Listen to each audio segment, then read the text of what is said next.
Hi, and a very welcome back to all students. I'm back again today with a new topic in Unit of Ecology. So, last time we had understood about soil profile. So, today we are going to understand about soil erosion, right? So, to understand soil erosion, we first need to understand that what is topsoil.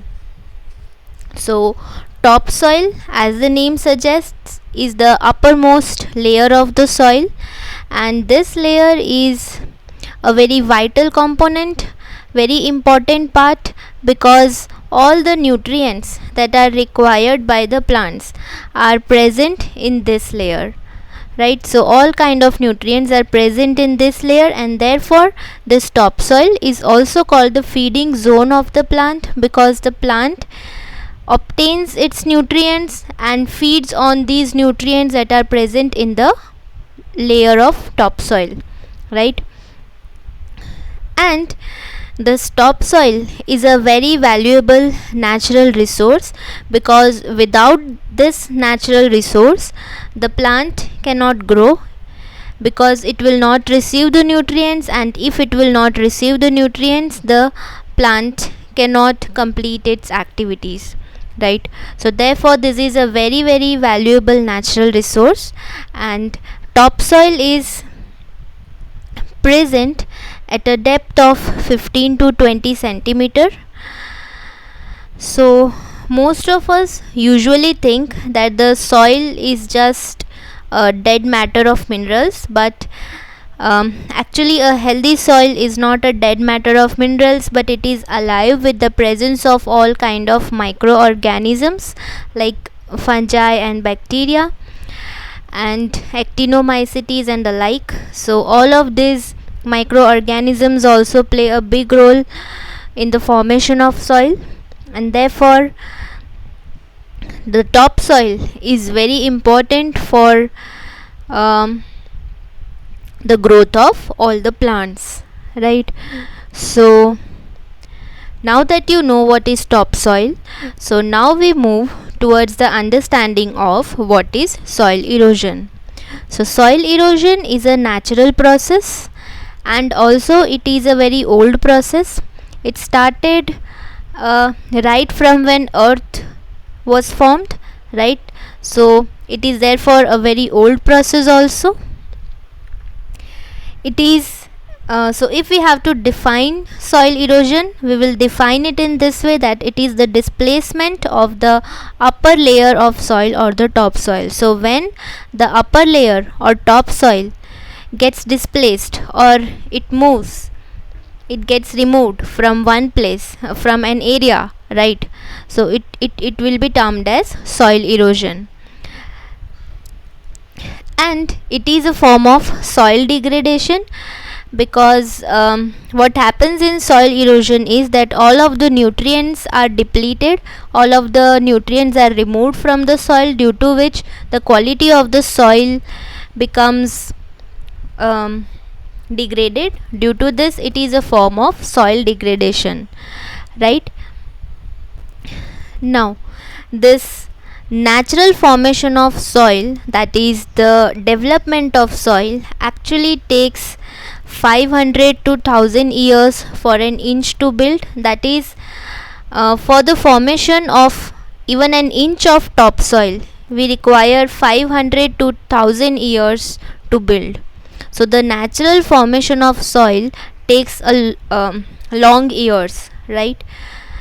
Whereas this soil erosion happens in several ways, leading to loss and wastage of all the soil nutrients, right? So soil erosion is actually happening at a very faster rate in various ways, right? There are many ways by which this is happening, and all these ways are leading to the loss of soil nutrients, soil in a huge quantity, right? So the formation of soil is taking long years, and the soil erosion process is happening fast, and this leads to a big problem. So soil erosion is actually a big problem for the environment itself, right? So Ram Rao in 1962 called it as the creeping death of soil. That is, the soil is led towards death slowly, right? So it is called creeping death of soil, where all of its nutrients gets depleted slowly. And Odum in 1966 considered soil erosion as a part of soil pollution. So according to him, soil erosion is nothing but it is a kind of soil pollution. So it is a serious problem, and this loss of topsoil and disturbance of soil structure can be termed as soil erosion. So in another way, if we want to define soil erosion, then it would be the loss of topsoil and the disturbance that takes place in soil structure would be termed as soil erosion, right? So now you all know what is soil erosion. So now let us understand a very important term. This is called arable land. So what is an arable land? Arable land is any land which is capable of being plowed to grow vegetation. So in short, arable land is a land over which farming activities can be performed, because this land has all kind of nutrients. It is a good it is having rich soil content, a good top layer, due to which all kind of activities of farming can be performed. Plowing can be done so that we can grow crops and vegetation over it. So that is called the arable land. So of all the arable land present, right, so 44% is in cultivation, whereas 56% becomes unsuitable for farming. So only 44% is going in cultivation of crops, whereas the 56% is unsuitable for farming, and it is unsuitable because of all kinds of soil problems that is present naturally and even because of man induced activities. So due to all this, 56% goes unused because it is unsuitable, whereas only 44% goes in cultivation. So of this 44%, irrigation is carried out with many side effects. So wherever cultivation and farming is happening, irrigation is always happening, right? So what is irrigation? Irrigation is the process of applying water in a controlled manner to the plants in a certain time intervals, right? So that is called irrigation. And all of you must have seen already, when you must have visited some farms, there are certain setup which supplies water to the plants. It could be sprinklers or it could be water canals, right? So those are irrigation activities. Now this irrigation activities actually have a great cost, because to build a canal, to have sprinklers in the farm, requires huge amount of money. So irrigation is a costly activity, and also there are certain side effects. So what are the side effects? When massive irrigation is carried out, it leads to salinization, right? So what is salinization? Salinization is the occurrence of salty soil or salty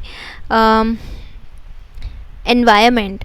It is called salinization. So how irrigation leads to salinization is that irrigation, in carrying out irrigation, sometimes coastal water is used in the process of irrigation. So what happens that in irrigation we use water from somewhere, and that water is supplied in the farms. So coastal water, when used in the process of irrigation, we know that coastal water is always salty. So when such water is supplied to the plant, what will happen is that the plant will take the salty water, so it will also harm the plant itself, and also the soil itself will become salty. So when salt content will increase in the soil, right, so this will also lead to soil degradation or soil erosion. So this is called salinization, where the soil is becoming salty. So The point here to understand is that a great loss of arable land is happening already, and whereas the food demand is increasing continuously. Now, this loss of arable land is happening because of soil erosion, salinization, and waterlogging, right? So all of this arable land, that is the land which can be used for growing crops, is getting lost to soil erosion, to salinization, and to waterlogging.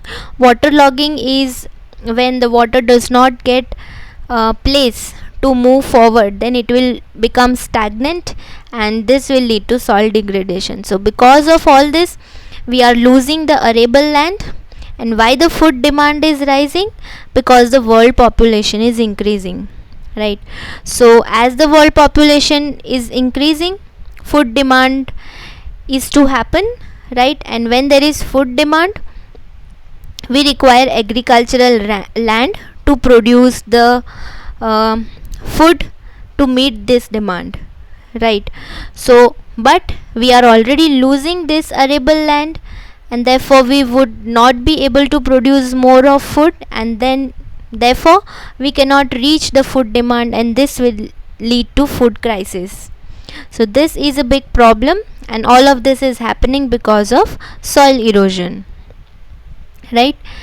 And according to an estimate, the global economic losses from soil erosion is considered to be around $8 billion, and this is happening because due to soil erosion there will be reduced soil fertility. So the fertile soil that was there will become eroded, and all the nutrients will be depleted. This leads to soil fertility reduction, right? And there would be decreased crop yields. As the soil fertility will be less, we will have more of degraded land, and we will lose the arable land. This will lead to decreased crop yields, and also increased water usage will be there, because we are not having much nutrients, and so the plant will require more of water, right? So therefore water usage will also lead to great economic loss, right? So now the present rate of erosion is 25 million tons per year, right? And it is a very very big problem in our country. So in our country there is loss of cropland that is maximum in India, and this is a serious problem in India because India has only 2.4% land of the world, whereas places like USSR and USA, right, they have USSR have 9.8% land, whereas USA has 6.7% land, which is much more than what India has.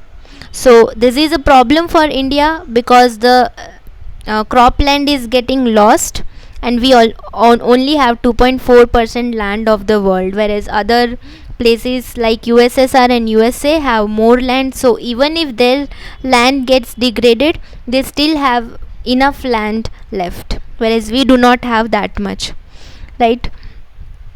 So already because of soil erosion there are several problems in India, and one among that problem is silting, right? So we can understand what is silting problem by understanding the problem of silting in Bhakra Nangal Dam in Himachal Pradesh, right? So Bhakra Dam is in the village Bhakra, which is in the Bilaspur district of Himachal Pradesh. So therefore it is called Bhakra Dam, and this dam is having a problem of silt accumulation. So now I think you all know what is silt. Silt is particles of soil that are larger than clay and smaller than sand, right? So these particles they are getting accumulated in the dam, right? So As these are getting accumulated in the land and no steps are being taken for stopping its accumulation, for its prevention, so this the life of this dam is estimated that it will decrease to 250 years, or it has already decreased to 250 years, which was supposed to be 400 years. It was supposed that this dam's life is 400 years, but now it has decreased to 250 years, and it is estimated that it will further decrease to 150 years if no steps are taken for silt prevention. This dam's reservoir, the main reservoir, is Govind Sagar Lake. Right now, for those who do not know how does a dam work, this example will make you understand how does a dam work. You can see this image. This is the image of a dam. Dam is usually built over a river, right? So this Bhakra dam is built over the river Satluj, right? So this side of the dam is river, and this is the reservoir, and these are the gates of the dam, right?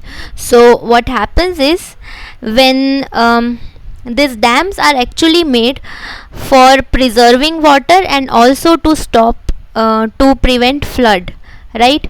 What happens if we do not have dam? Then the rivers, when there will be heavy rain, so these rivers will overflow, and this will enter inside the cities and villages, due to which there would be flood. But what this dam does is that it is built over a river. So as the rain falls, right, so the river will get filled. So as the river will overflow, as the level of the river will rise, so these gates of the dam will be opened. So as the gates of the dam will be opened, the water will fall in a reservoir. This is a reservoir where all the water obtained from the river due to overflowing is stored here, right? So like this, Bhakra dam has a reservoir which is named as Govind Sagar Lake, right?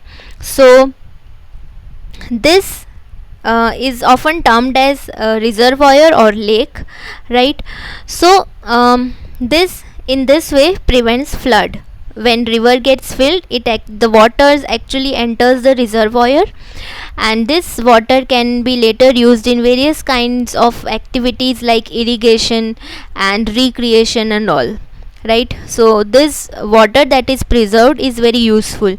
But when more heavy rainfall is there, so then what will happen? Even this dam's reservoirs will get filled, and so the gates of this dam to the cities are also opened, right? So when the gates of the dam to the cities are opened, so the cities gets flooded, right? So this is how a dam works. But what is the problem of silt accumulation is that now this reservoir is getting filled with silt, that is soil particles, right? So where is this silt coming? It is coming from the river, and the river has received it because of all kind of soil erosion. So the soil erosion is happening, the river is receiving silt, and when that silt is coming with the water into the dam, so the dam reservoir is getting filled with silt. So as the silt is getting filled, so obviously the capacity of the reservoir will decrease, because solid particles is getting accumulated in the land. So now this reservoir cannot hold much water, and so there are more probabilities of having flood, because its capacity is decreasing, more of it is getting filled with soil particles, and so this dam will overflow even faster, and this will lead to floods in the cities. So this is the problem that is happening in Bhakra dam, where its reservoir is filled with silt particles, leading to its decrease in the capacity of holding water, and therefore this is a big problem, and this silting is actually happening because of soil erosion, right? So now according to NCEPC, which is National Committee on Environmental Planning, the present scenario of India is that there is a great mismanagement of land and water resources in India, right? So all of this mismanagement is going to lead to environmental threat. India is already at an environmental threat because of this mismanagement, and this environmental threat is happening at a very alarming rate, right? So we need to understand that out of the total land of India, which is 304 million hectares, only some part of it is used for cultivation, whereas 175 million hectares is used in environmental is gone in environmental threat, right? So out of the 304 million hectares, 175 million hectares is degraded land, that is it is environmental threat, and 160 million hectares is the cultivated area, right? So what we need to understand is that we, the country India, being an agricultural country, the greatest asset, valuable asset for us is land, right? And this land is getting degraded, and we can see that we have more of degraded land and less of cultivated land, right? So land is the most valuable asset for us. So building n number of steel plants or power plants, none of this is that valuable than the resource land, which is more valuable. So if this land is lost, building all kind of these industries and all is not going to make any sense, right?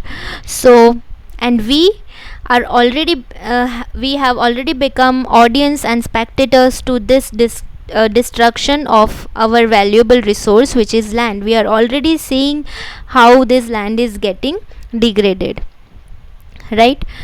So according to a committee in 1972, already India has lost 6000 million tons of topsoil, right? Of which 6000 tons itself is lost because of water erosion. Now imagine the loss that could happen, because that must have happened because of wind erosion or waterlogging or salinization, right? So this loss is itself only because of water erosion, right? So what is happening when this soil is getting degraded? A huge amount of nutrients, that is NPK, nitrogen, phosphorus, potassium, all of these are getting lost, right? And we know NPK is very important nutrients. This is also given as artificial fertilizers. So these are important nutrients for plants, and these nutrients are getting lost, worthing 1000 crores, right? So we have already lost all of this, and we are in the process of losing all of these nutrients, right? Apart from these nutrients, all kind of micro and macronutrients are also getting lost because of soil erosion. So even if all of this unused land, no, even if we brought up all of this unused land to use, then also we are at a stage where this loss is not going to get sufficed, right? So this is a big problem in India, and this is the scenario of India. Now one more thing to understand is that where is this eroded soil going, right? So as the rain falls, so the soil gets eroded, since no steps are being taken. And where is this soil going? It is going in our estuaries, harbors, riverbeds and sea. So to understand this, we need to know that what are estuaries. Estuaries are like a zone where river and sea meets, right? So you must have seen such places where there is small patch of land and there is river on one side and there is sea on one side, right? So all of the sea or all of the river, somewhere along they meet the sea, so this is called estuary. Harbors are the places where the boats are docked or the boats are kept attached to a place. River beds, we know, is the beds of river. And sea, right? So all of the eroded soil along with the rainy water goes into all of these water bodies, right? So this eroded soil that has accumulated in these water bodies is going to give a rise in sea level. So the sea level is going to rise. So this is like remembering the story of crow and the pebbles, where the crow puts pebbles in the tank to bring the water up, so the water comes up, right? So this is the same logic where the water bodies is getting filled with soil particles. These are solid particles and this leads to rising of the sea level. So as the sea level is going to rise, it is obvious that where is this water going to go? So there will be devastating floods, and I think we are already witnessing these kind of pictures in our daily life. And also there are present examples like that which is happening in Kerala. Last year also it happened in Kerala, and this time just a month back maybe it has happened in Assam also. So these are problems created by us only. And as there will be devastating floods, there would be damage every year. So every year there is a damage happening to the roads, to the properties, to the government properties, to the houses, and to build all of this government has to spend a huge amount of money, right? And also we need to understand that the land area prone to flood is continuously increasing and doubling. Why is this increasing? Because now there is a lot of deforestation activities. So due to that, the land area that is getting prone to flood is increasing continuously. So in 1971 there was 20 million hectare of land which was prone to flood. So around 20 million hectares land became prone to flood, but in 1980 it reached to 40 million hectare, that is 40 million hectare of land was prone to flood, right? So if you can see, in a gap of 10 years almost the land that is prone to flood has increased. Now imagine we are today now in 2020, so where have we reached according to these numbers, right? So this is the harm caused because of soil erosion. Now that you have understood what is soil erosion, we will move towards the understanding of kinds of erosion.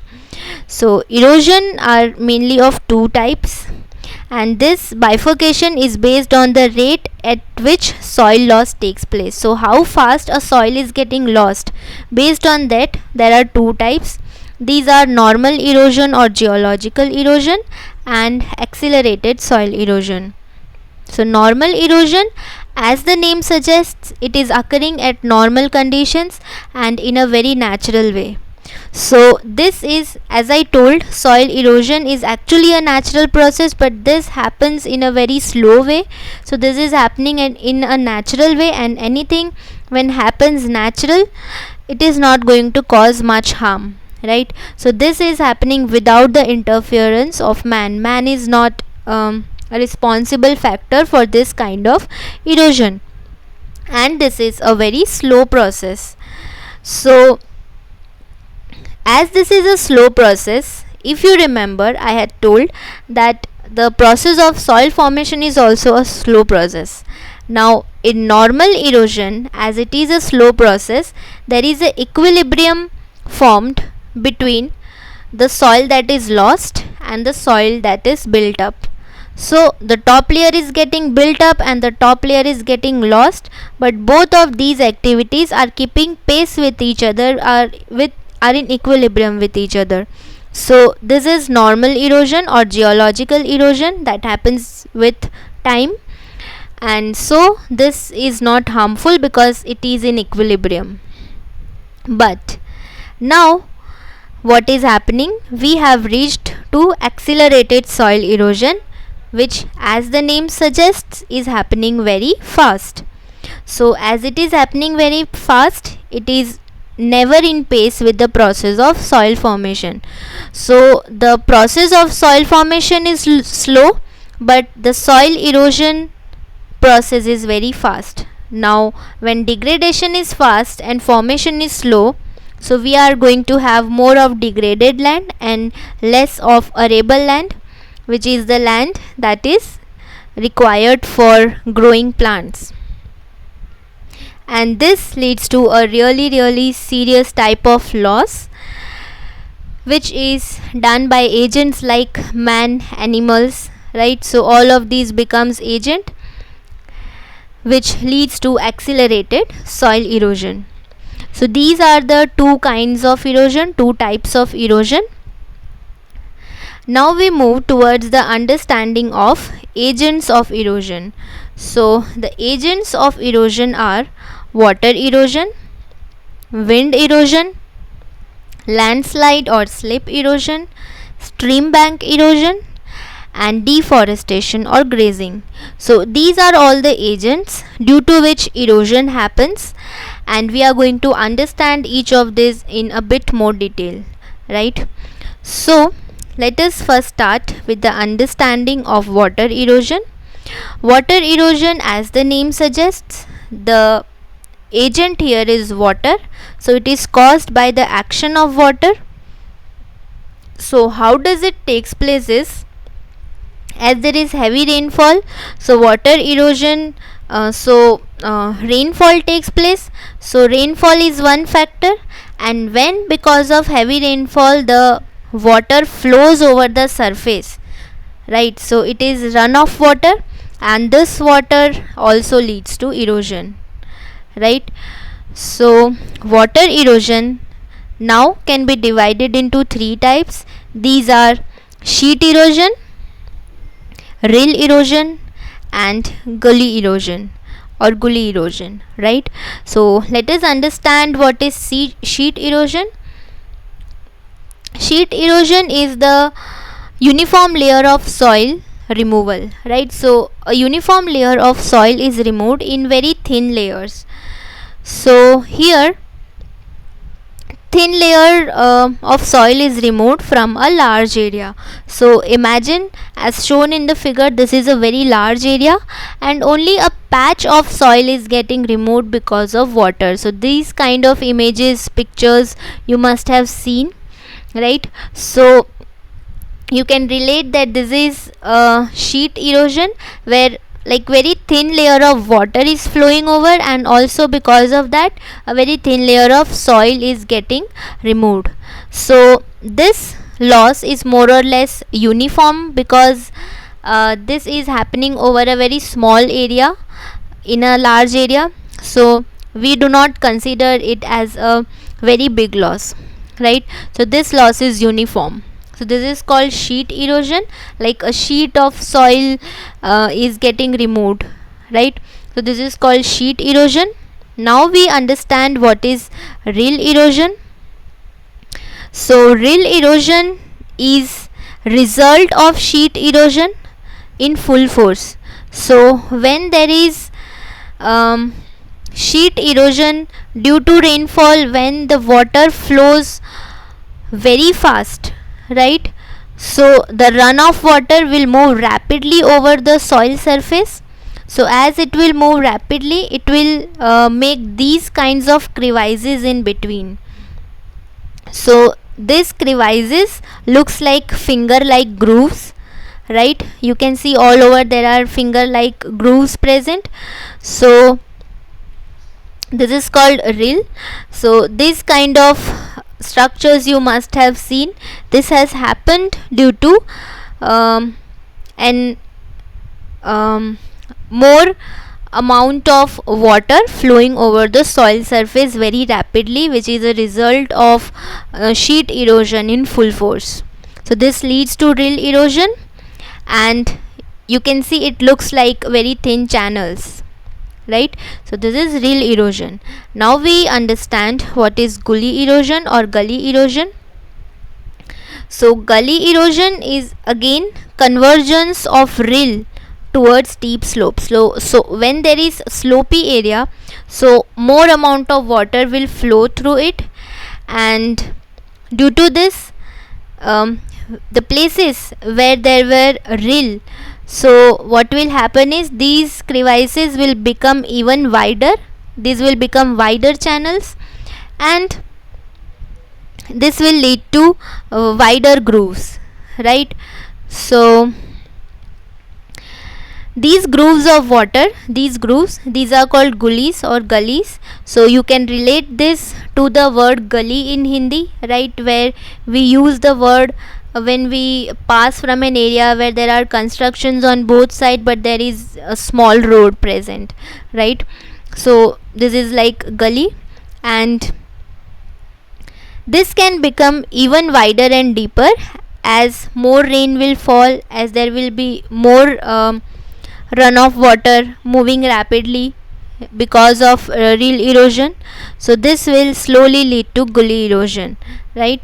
So this is one another image of gully erosion, where you can see that water due to water moving between these places, these rill channels which were thin has become wider. So this is called gully erosion. So these are wider channels, whereas rill erosion are thinner channels. So this is about water erosion. Now we understand what is wind erosion, right? So wind erosion is common in dry arid regions like Rajasthan, like deserts. In such places wind erosion is common because such places do not have much plants, do not have much vegetation, and the soil is usually sandy, right? So when vegetation is not there, there is no barrier for the wind to stop or for the water the water to get absorbed, right? Because there are no plants, there are no roots, so that is why the water is not going to get absorbed. And also wind will not be having any barrier because trees are not present, right? So wind erosion happens in such areas, and it is estimated that around 50 million hectare of land is affected due to wind erosion. So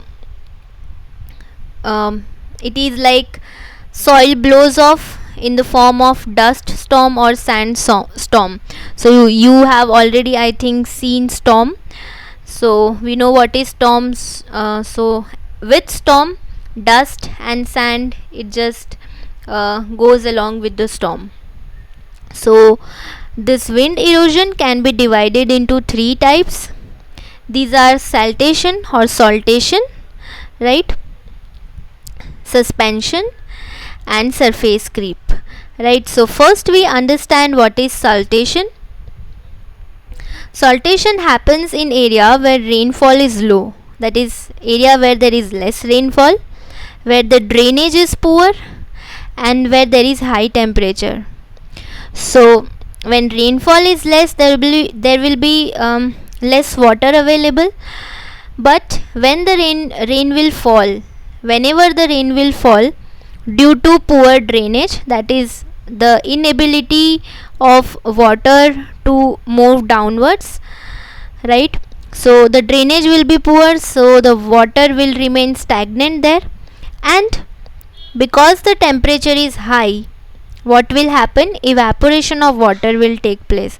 So whatever water is present over the soil, due to poor drainage the water is present, and but because of high temperature water evaporation will take place and water will get evaporated, but the salt present in the water will be left in the soil, right? So now this soil is termed as salty soil, where all kinds of salt is present in the soil, and this soil will be carried away by winds.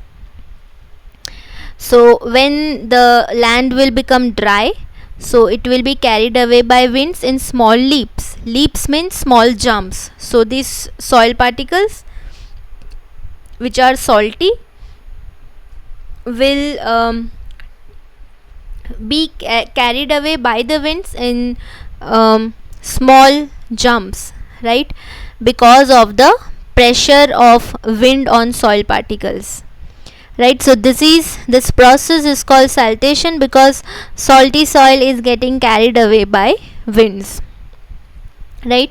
So you must have seen these kind of land where as the water has dried, so you can see white patches over the land, which is because of evaporation of water and the salt that is left behind.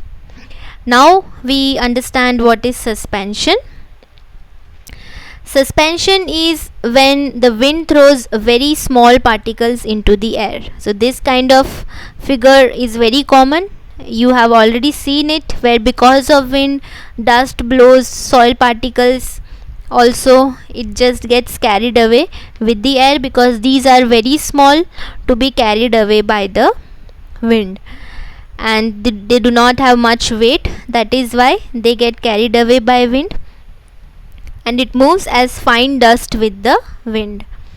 So in this way many of the small soil particles, they are getting transported to fairly long distances. So in this way the soil particles, they move from one place to another with the air, right?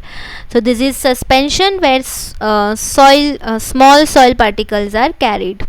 Now let us understand what is surface creep. Surface creep happens in case of heavy particles.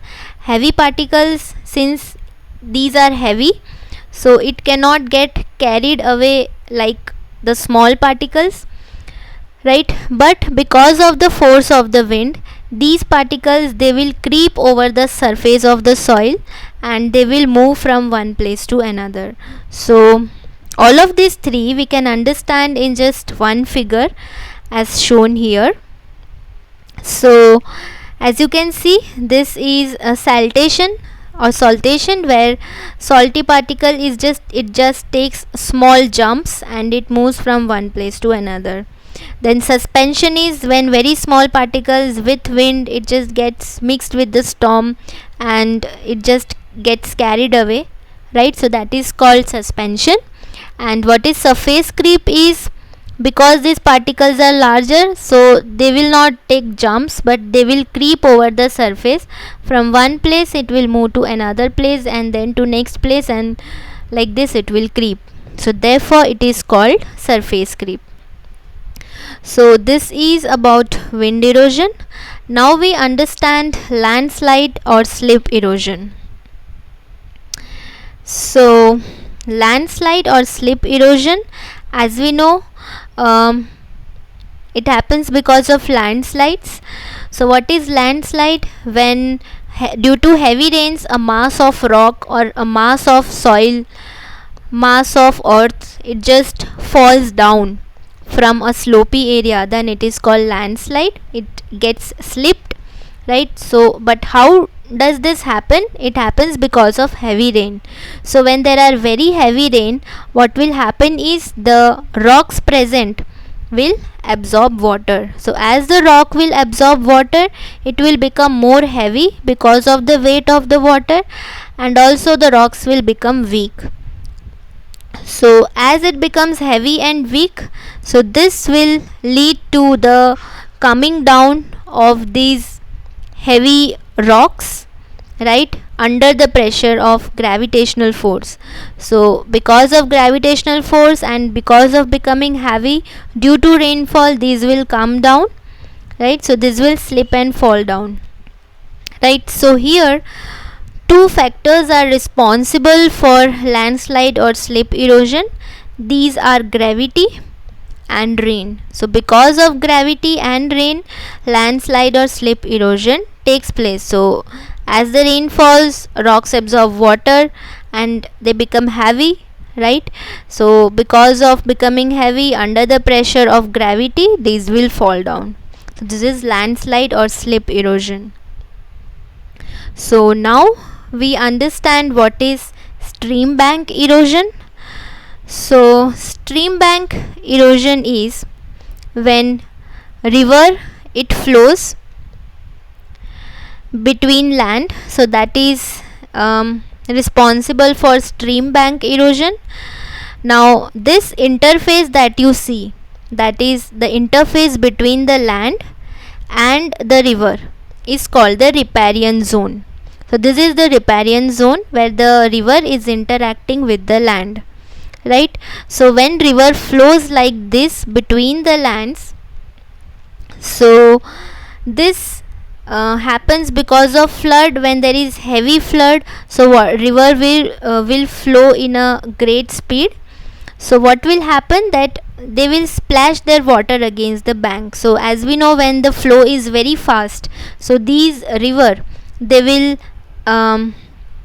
interact with the land and they will continuously splash their water over the land, and this will lead to slow erosion, right. So the land will get eroded along with the water and they will move forward, right. So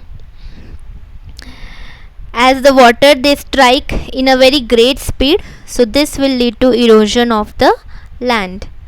So this will lead to caving of this area. So because this area is getting removed, so caves will be formed. So this is called caving of the bank, right. So from the side you can see that caving takes place. So this happens because of stream bank erosion, and this stream bank erosion is also known as riparian erosion. As I already explained what is riparian zone. Riparian zone is the zone where the river it interacts with land. So this zone is called riparian zone, and this leads to erosion, and therefore this stream bank erosion is also called riparian erosion. So this is about stream bank erosion. Now the last agent of erosion that we need to understand is deforestation and overgrazing. So to understand deforestation, we need to first know that what is the role of forest in reducing soil erosion. So forests, we know, are reservoirs of great trees and plants, right. So in forest n number of trees and plants are present, and all of these trees, they have much expanded roots in the soil, right. So when root is present in the soil, so these roots help in holding the soil, and these roots help in holding the water, and like that, when the soil is getting support from the roots, so soil will not get washed away. So this will prevent the washing away of the soil. So this is one use of forest. Now this forest is also natural absorber of rainwater. So when there is so much rain and when there is flood, this forest, it will absorb rainwater, again because of the roots. Because of the roots, this water will seep inside and this will prevent flood, right. So imagine when there is much rainfall and much flood, how these forests are protecting us from flood. One another important point to note is that as you stand below a tree, you must have experienced it, the raindrops does not fall on you directly, right? First, so whenever you find yourself in a position where you do not find anything around to take shelter, so sometimes you might find a tree and you stand below a tree, because you know the rain is not going to strike you directly, because first it will fall over the leaf and every part of the plant, and then slowly as everything will be absorbed by tree, so then it will fall into the ground slowly, so it will take time, right? So this happens in rainfall. All of the raindrops, it falls on the ground, but before that it falls on the leaves and every leaf and every tree part, and then it reaches the ground. So it again protects the ground in this way, right? So this is how forests help. But now we know there is massive deforestation that has already occurred in the world, in India, in any country, right? So deforestation is when we cut trees for industrial purpose, for construction purposes, for building houses. So deforestation is not going to give us any of this uses of forest that we have, and we are losing it. So this is deforestation. Same is the fact of overgrazing. Overgrazing is when cattle graze over a land continuously for several days, then it is called overgrazing. Now when a land is continuously grazed over, so what will happen? All of its green cover, all of its green grass will get removed, because that has been eaten by cattle, and due to that what will happen? The land will become nuded.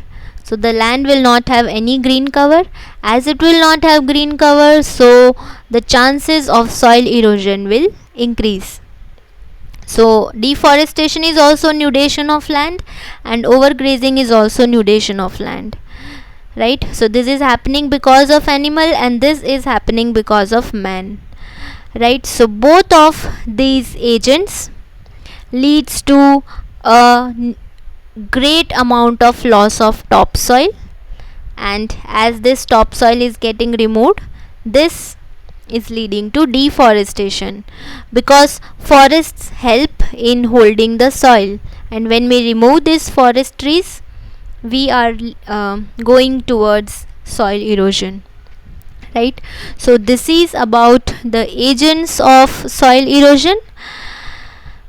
Now finally we understand the ways that helps in reducing soil erosion, right? So one thing that can be done to reduce soil erosion is growing of fodder trees. Now what are fodder trees? Fodder trees are trees that can be used, the leaves of these trees can be used for giving it to cattle, right? So there are many trees that can grow in arid conditions also, in dry conditions also, and one example of such tree is babul tree or gum arabic, right? So these tree, it grows very well in arid conditions, and also it grows very fast. So these branches can be cut and given to the cattle. And one another solution is that the cattle should be kept enclosed. Not every day they should be taken to the land to graze, because if we take every day for grazing, then overgrazing is going to happen, and the the land is going to get degraded. So only some days of a month we can take the cattle for grazing. So meanwhile the land where grazing has happened, again green cover will grow, and then later on the animals can be taken there. Meanwhile the animals are enclosed, they can be given the fodder of these trees. So these trees can be grown in all arid conditions, and in villages encouragement should be given to grow such kind of trees.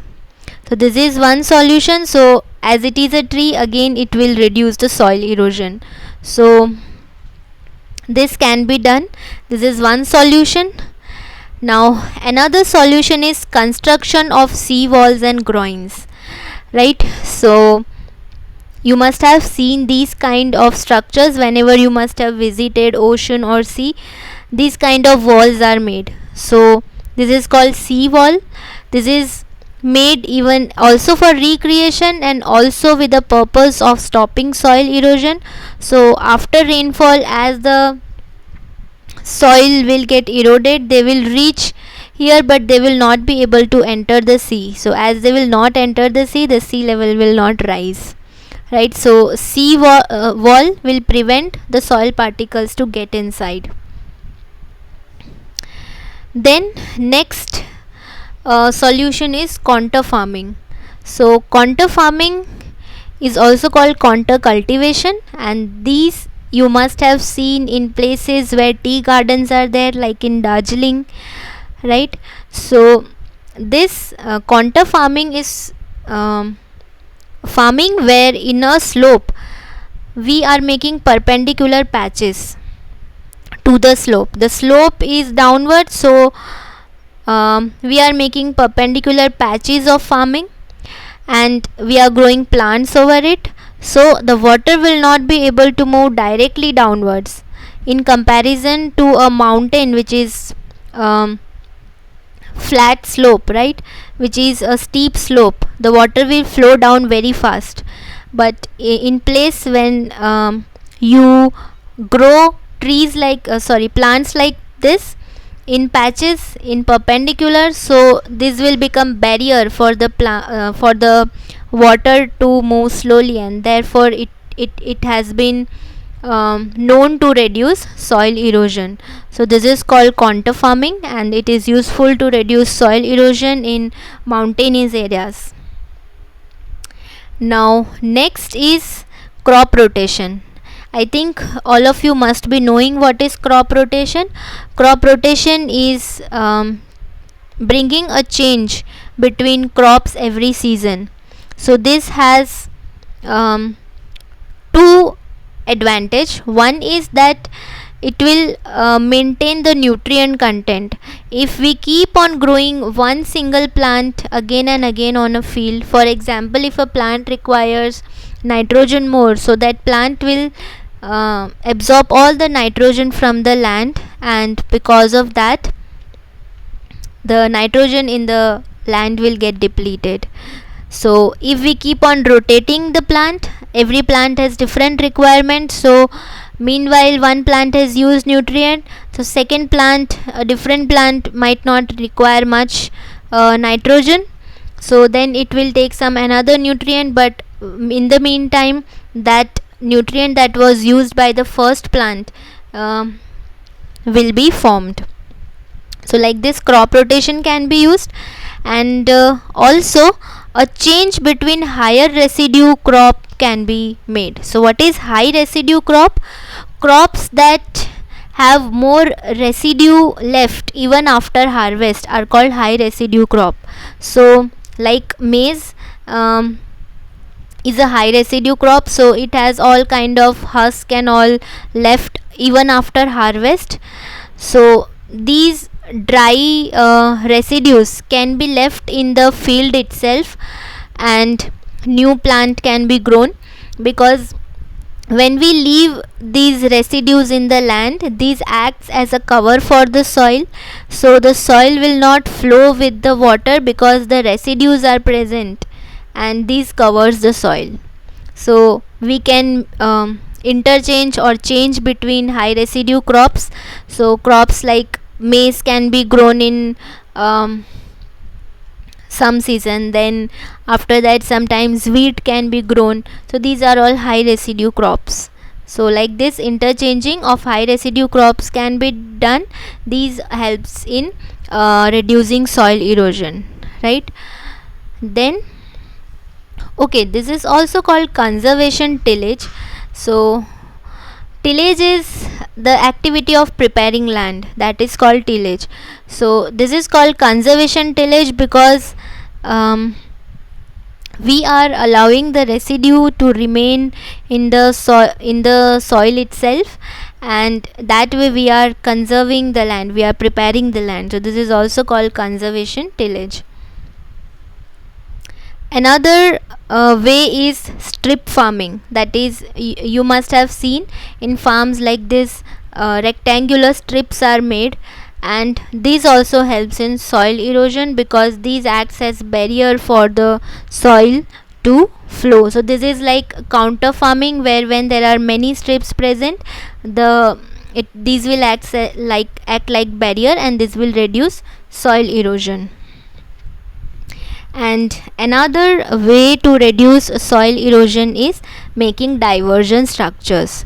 So in the land where we do not want the soil to get eroded, we can make these kinds of diversion structures, right? So like small channels, right, or small canals, right? So as the rain will fall, the water will get filled in these channels, and they will find their way out of the land, and they will not flow over the farming area, due to which the soil will not get eroded. So diversion structures can be made. Now these are some of the important ways to reduce soil erosion. There are other ways also. These are terrace farming, mulching, and one very important way to reduce erosion is to plant maximum trees. So as we know, already a lot of deforestation has happened, so it is very important that we plant more trees. After maybe 10 years or 20 years or 30 years, this plant will become a big tree, and this will reduce soil erosion, right? So this is also a very important way of reducing soil erosion. So like this, there are many ways which can be used innovatively to reduce soil erosion. So with this, we come to the end of our lecture. So now I hope that all of you will understand this topic thoroughly and make a note of it. And if you have any doubt, keep your questions. I'll clear it, right? Okay, so thank you for now. I'll be back again with a new topic next time.